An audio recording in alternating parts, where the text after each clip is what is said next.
राधे राधे मित्रों, स्वागत है आपका अपने चैनल राधे कथा सागर में। मित्रों, आज हम सुनेंगे रमा एकादशी व्रत की कथा। तो आइए चलते हैं कथा की ओर। धर्मराज युधिष्ठिर बोले, हे भगवान, अब आप मुझे कार्तिक मास के कृष्ण पक्ष की एकादशी की कथा सुनाइए। इस एकादशी का नाम क्या है तथा इससे कौन सा फल मिलता है? श्री कृष्ण भगवान बोले कि हे राजेश्वर, कार्तिक मास की कृष्ण पक्ष की एकादशी का नाम रमा है। इसके व्रत से समस्त पाप नष्ट हो जाते हैं। इसकी कथा इस प्रकार है। प्राचीन काल में मुचकुंद नाम का एक राजा राज्य करता था। उसके इंद्र, वरुण, कुबेर, विभीषण आदि मित्र थे। वह सत्यवादी तथा विष्णु भक्त था। उसके एक उत्तम चंद्रभागा नाम की लड़की उत्पन्न हुई। उसने उस लड़की का विवाह राजा चंद्रसेन के पुत्र शोभन के साथ कर दिया। एक समय शोभन अपने ससुराल में था। उसी दिन एकादशी पड़ी। तब उसकी पत्नी चंद्रभागा सोचने लगी, आज एकादशी है, परंतु मेरा पति अत्यंत कमज़ोर है, इसलिए वह यह व्रत नहीं कर सकते। परंतु मेरे पिताजी की आज्ञा कठिन है। जब पहले द्वादशी आई तब राज्य में ढिंढोरा पिटवा दिया था। उसको सुनकर शोभन अपनी पत्नी के समीप गया और उससे पूछा, हे प्रिय, तुम मुझे कुछ उपाय बतलाओ, क्योंकि यदि मैं आज व्रत करूँगा तो अवश्य ही मर जाऊँगा। इस पर चंद्रभागा बोली, हे प्राणनाथ, मेरे पिता के राज्य में एकादशी के दिन कोई भी भोजन नहीं करता। यहाँ तक कि हाथी, घोड़ा, ऊँट आदि भी तृण, अन्न, जल आदि ग्रहण नहीं करते। फिर यहाँ मनुष्य कैसे भोजन कर सकते हैं?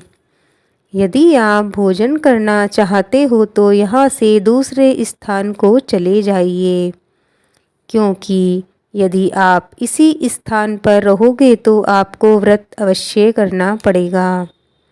इस पर शोभन बोला, हे प्रिय, आपका कहना बिल्कुल उत्तम है। मैं अवश्य ही व्रत करूँगा। भाग्य में जो लिखा है वह हो जाएगा। ऐसा विचार करके उसने एकादशी का व्रत किया और आप सूर्य भगवान भी अस्त हो गए और जागरण के लिए रात्रि हुई। वह शोभन को दुख देने वाली थी। दूसरे दिन प्रातःकाल से पहले शोभन इस संसार से चल बसा। राजा ने उसके मृतक शरीर को दहन करा दिया। चंद्रभागा अपने पति की आज्ञा अनुसार अग्नि में दहन न हुई, परंतु पिता के घर रहना उसने उत्तम समझा। रमा एकादशी के व्रत के प्रभाव से उसे मंदराचल पर्वत पर धन धान्य से युक्त तथा शत्रुओं से रहित एक उत्तम नगर प्राप्त हुआ। एक समय मुचकुंद नगर में रहने वाला एक सोम शर्मा नाम का ब्राह्मण तीर्थ यात्रा के लिए निकला। उसने घूमते घूमते उसको देखा। उस ब्राह्मण ने उसको अपने राजा का जवाई जानकर उसके निकट गया। राजा शोभन ब्राह्मण को देखकर आसन से उठ खड़ा हुआ। उसने शवशूर तथा स्त्री चंद्रभागा की कुशलता को पूछने लगा। सोम शर्मा ब्राह्मण बोला, हे राजन, हमारे राजा कुशल हैं तथा आपकी पत्नी चंद्रभागा भी कुशल है।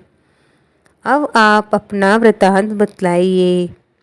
मुझे ये देखकर बड़ा आश्चर्य है कि ऐसा विचित्र और सुंदर नगर आपको किस प्रकार प्राप्त हुआ।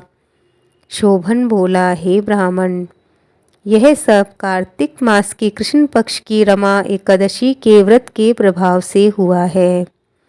इसी से मुझे यह अनुपम नगर प्राप्त हुआ है। परंतु यह अध्रुव है, इसे और कोई नहीं देख सकता। इस पर ब्राह्मण बोला, हे राजन, यह अध्रुव क्यों है और ध्रुव किस प्रकार हो सकता है, सो आप मुझे समझाइए। मैं आपके कहे अनुसार ही करूँगा। आप इसमें किंचित मात्र भी झूठ न समझो। शोभन बोला कि हे ब्राह्मण, मैंने श्रद्धापूर्वक व्रत किया था, उसके प्रभाव से मुझे ये नगर प्राप्त हुआ है। इस वृतांत को राजा मुचकुंद की पुत्री चंद्रभागा से कहोगे तो वह इसको ध्रुव बना सकती है। ब्राह्मण ने वहाँ जा आकर चंद्रभागा से समस्त वृतांत बताया। इस पर राजकन्या चंद्रभागा बोली, हे ब्राह्मण, आप मुझे उस नगर में ले चलिए। मैं अपने पति को देखना चाहती हूँ। मैं अपने व्रत के प्रभाव से उस नगर को ध्रुव बना लूँगी। चंद्रभागा के वचनों को सुनकर वह सोम शर्मा ब्राह्मण उसको मंदराचल पर्वत के पास वामदेव में आश्रम में ले गया। वामदेव ने उसकी कथा को सुनकर चंद्रभागा का मंत्रों से अभिषेक किया। चंद्रभागा मंत्रों तथा व्रत के प्रभाव से दिव्य देह धारण करके पति के पास चली गई। शोभन ने अपनी स्त्री चंद्रभागा को देखकर प्रसन्नतापूर्वक अपने वाम अंग में बैठाया। चंद्रभागा बोली, हे प्राणनाथ, अब आप मेरे पुण्य को सुनिए। जब मैं अपने पिता के घर में 8 साल की थी, तभी से मैं यथाविधि एकादशी का व्रत करने लगी हूँ।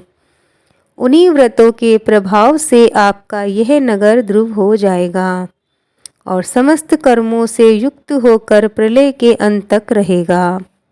चंद्रभागा दिव्य रूप धारण करके तथा दिव्य आभूषण तथा वस्त्रों से सजकर अपने पति के साथ आनंद पूर्वक रहने लगी और शोभन भी उसके साथ आनंद पूर्वक रहने लगा। हे राजन, यह मैंने रमा एकादशी का महात्म्य कहा है। जो मनुष्य इस रमा एकादशी के व्रत को करते हैं, उनके समस्त पाप नष्ट हो जाते हैं। जो मनुष्य रमा एकादशी का महात्म्य सुनते हैं, वह अंत में विष्णु लोक को जाते हैं। मित्रों, ये कथा यहीं पूर्ण होती है। भगवान श्री कृष्ण की कृपा आप सब पर बनी रहे। अगर आपको आज की कथा पसंद आई हो तो लाइक करें, कमेंट में जय श्री कृष्णा बोलें। अगर आप नए हैं तो चैनल को सब्सक्राइब करें और नई नई कथाएं सुनें। मिलते हैं और एक नई कथा के साथ। तब तक के लिए जय श्री कृष्णा, जय श्री राधे।